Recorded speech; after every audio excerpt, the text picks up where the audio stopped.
Hello. Today we are in John chapter 7 and verse number 25. Then said some of them of Jerusalem, "Is not this he whom they seek to kill?" Now these are people that are there in Jerusalem, but they're not the Jewish leadership. And they're saying, "Is not this he whom they seek to kill?" They're not saying whom we seek to kill, but whom they seek to kill. So these are Jewish people. But the Jewish people basically were not seeking to kill Jesus. It was the Jewish leadership. In fact, the Bible says in another place that the common people heard him gladly. That means folks like you and me. They heard Jesus, but it was the religious leaders, the ones who had power and authority. They saw Jesus as a threat to their authority. So even the people knew that. And that shows you that it was common knowledge that the Jewish leaders were trying to kill Jesus.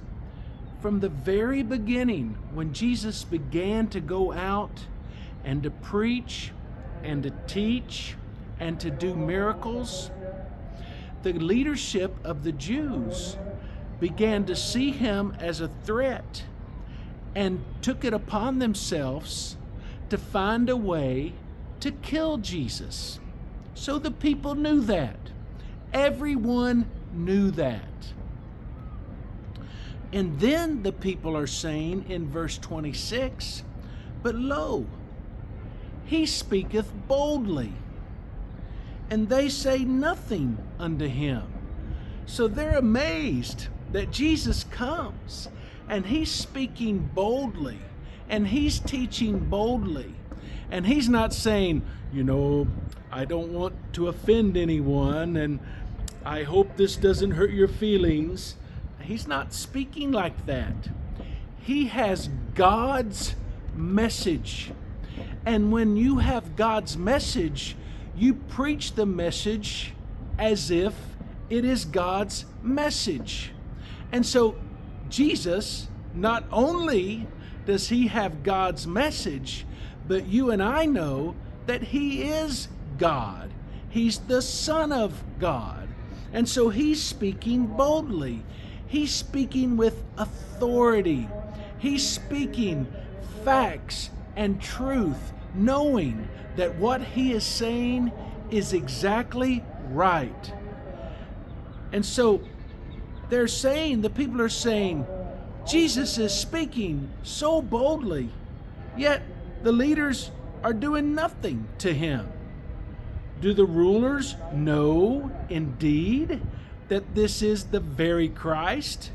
And so the people are saying, hey, maybe the rulers know that this truly is the very Christ. Maybe they know that he, Jesus, is who he says he is. Howbeit, we know this man whence he is, but when Christ cometh, no man knoweth whence he is. So the people, the common people, they're still wondering, is this Christ or is this not Christ? Why aren't the leaders stopping him here today from speaking boldly in this manner? And then they say, no man know whence he is. When Christ cometh, nobody knows where he's going to come from. Well, that shows that they really don't know the Bible, because the Bible speaks much about Christ. But that's the way many people are. They like to make claims about what they know about the Bible. But what people think they know is not always really what is to be known. Sometimes people think they know something about the Bible or about Jesus, but really, they are wrong. What we know about the Bible must come from the Bible. Now, many people know the Bible, and we can listen to them and learn from them. But finally, at the end of the day, what we believe about the Bible cannot come from man. It must come from God, and only God. So we listen to what others say, and we listen respectfully, but ultimately, finally, we must go to the Bible and see what the Bible says about it. So these people, they know some things, and some things they are wrong. Verse 28, then cried Jesus in the temple as he taught, saying, Ye both know me, and ye know whence I am. I am not come of myself, but he that sent me is true, whom ye know not. He says, you know me, and you know whence I am. You know where I come from. He tells them that. He says, I'm not come of myself. I didn't just decide one day, I think I will do this, or I think I will do that. Everything Jesus did is totally 100% what his Father told him to do. He says, I am not come of myself, but he that sent me is true, whom ye know not. The one who sent me, he's true, and you don't know him. That's a big statement. He's telling these Jewish people, the one who sent me, you don't know that one. Jesus says later in the book of John, he says, he that receiveth whomsoever I send receiveth me, and he that receiveth me receiveth him that sent me. Now that's a lot of words, but he's saying this, it's in John 13. He that receiveth whomsoever I send receiveth me. If you receive the messenger, you're also receiving the one who sent the messenger. And then Jesus says, he that receiveth me receiveth him that sent me. So he's telling them, you don't know me, and you don't know the one that sent me. Then they sought to take him. This made them angry.